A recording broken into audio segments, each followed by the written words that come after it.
জয় যিশু বন্ধুরা, good morning. চলো আজকে বেরিয়ে পড়েছি, যাচ্ছি আমার বড় পিসির বাড়ি।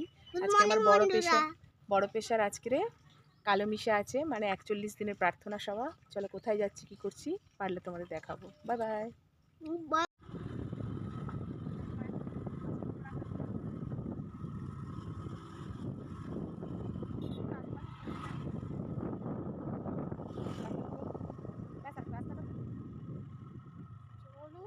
এখানে ফটো তুলবো।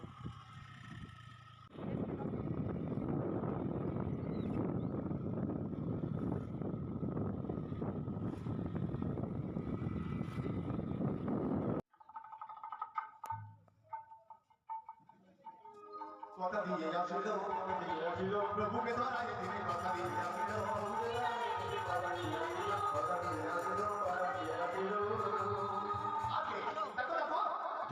মধ্যে শয়তান প্রবেশ করেছে আর সে কি করেছে না থাকতে পেরে সেখান থেকে বেরিয়ে সেই শত্রুপক্ষ যারা আছে তাদের কাছে গিয়ে কথা দিয়ে এসেছে যে আমি এইভাবে এই সময় আপনাদের জায়গা আছে, আমি সেই সময় আমার গুরুদেরকে অর্থাৎ প্রভু যিশুকে আপনাদের হাতে তুলে দেব। এই কথা বলে আবার সে কি করেছে, চলে এসেছে। আর প্রভু কেউ নয়, জোদাস হচ্ছে আমি। আমরা এই জগতে যদি পাপ না আসতো, এমন ঈশ্বর শত্রুকে আসতে হতো, আমরা তাকে বাধ্য করিয়েছি আসার জন্য, আমাদের মুক্তি ছিল। আর তখন প্রভু যিশু সবাই জিজ্ঞাসা করছে, প্রভু তবে কি আমি? আর তখন প্রভু যিশু যখন এই ইশারা বুঝতো সব থেকে বয়সী ছিল, আর যখন প্রভু যিশু ইশারা বুঝতো, আর তখন দেখো যখন ইশারা করছে, দেখো আমারও সাথে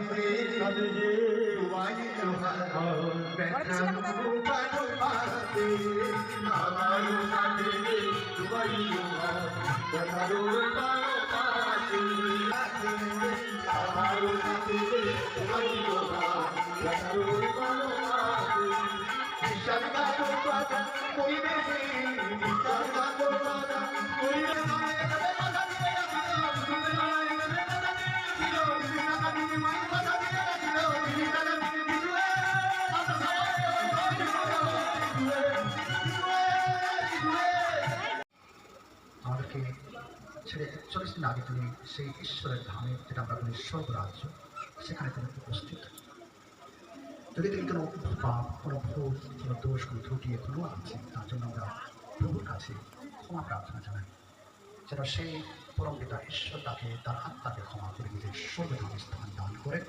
সে উদ্দেশ্যে আমরা প্রভুর কাছে ক্ষমা প্রার্থনা করি। প্রভু দয়া করো, প্রভু দয়া করো, খ্রিস্ট দয়া করো, প্রভু দয়া করো, প্রভু দয়া করো। এসব প্রার্থনা করি। হে স্বর্গনিবাসী পিতা, তোমার পরিকল্পনা অনুযায়ী তুমি আমাদের এই পৃথিবীতে পাঠিয়েছ, যেন তোমার পরিকল্পনা অনুসারে তোমারই কাজ আমরা করি।